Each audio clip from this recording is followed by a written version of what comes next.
Como o Brasil venceu a Argentina na disputa por partes do Paraná e Santa Catarina? Em 1881, o governo argentino queria demarcar as fronteiras da atual províncias de Misiones.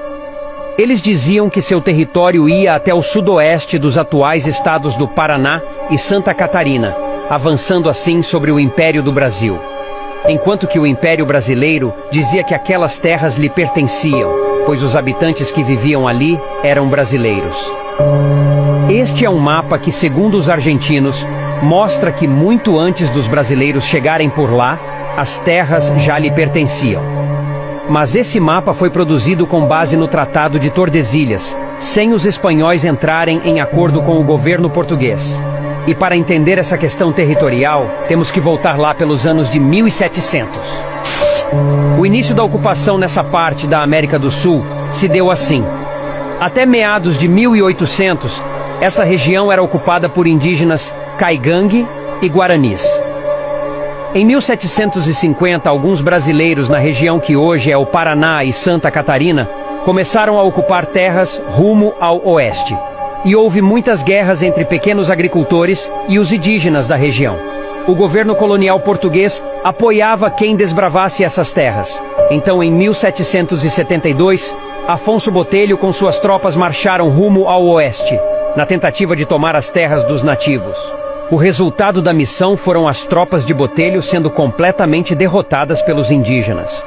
Apenas em 1809, após a chegada da família real, uma nova expedição foi preparada.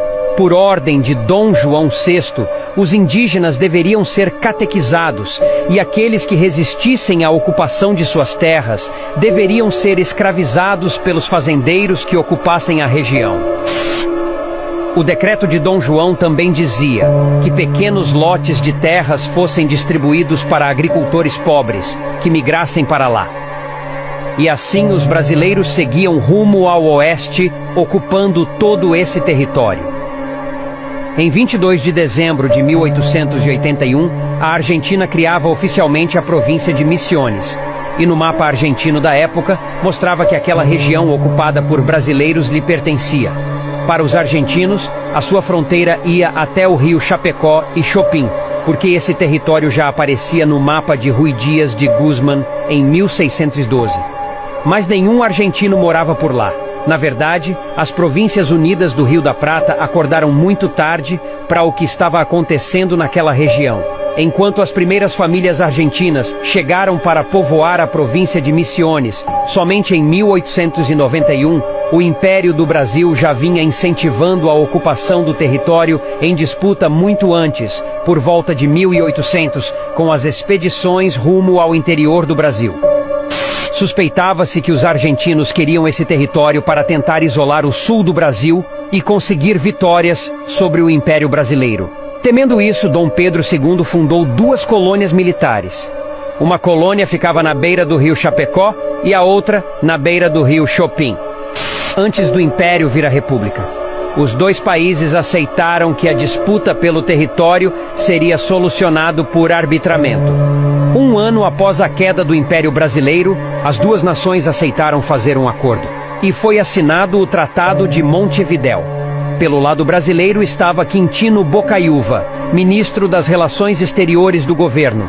E pelo lado argentino estava o chanceler Stanislau Zeballos. O tratado dizia que a região disputada deveria ser dividida ao meio, entre ambos os países. Mas o Congresso Nacional do Brasil não aceitou os termos do tratado, considerando que o diplomata brasileiro extrapolou as suas atribuições, tendo feito excessivas concessões territoriais à Argentina, inclusive porque não haviam moradores argentinos na região, apenas brasileiros. A questão foi submetida ao arbitramento do presidente estadunidense, Grover Cleveland.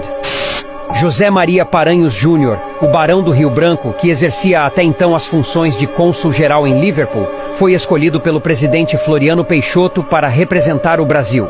Ele apoiou-se no princípio do uti possidetis, da época da independência, que quer dizer, aquele que ocupou as terras primeiro tem direito a elas.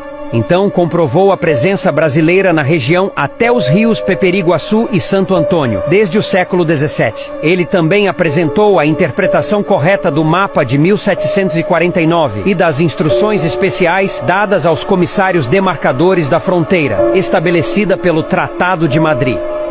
O laudo da arbitragem foi inteiramente favorável ao Brasil, definindo-se as fronteiras entre Brasil e Argentina pelos rios Peperiguaçu e Santo Antônio, e não pelo rio Chapecó e Chopin, como queriam os argentinos. E assim, aquela região passava a fazer parte oficialmente do Brasil e terminava a disputa com a Argentina. A cidade de Clevelândia, no estado do Paraná, teve o nome dado em homenagem ao presidente americano, e também Dionísio Cerqueira, em Santa Catarina. Recebeu esse nome porque, na época, o chanceler do Brasil era o general Dionísio Evangelista de Castro Cerqueira. É claro que esse vídeo não conta todos os detalhes, reclamações e disputas por partes do território do Paraná e Santa Catarina.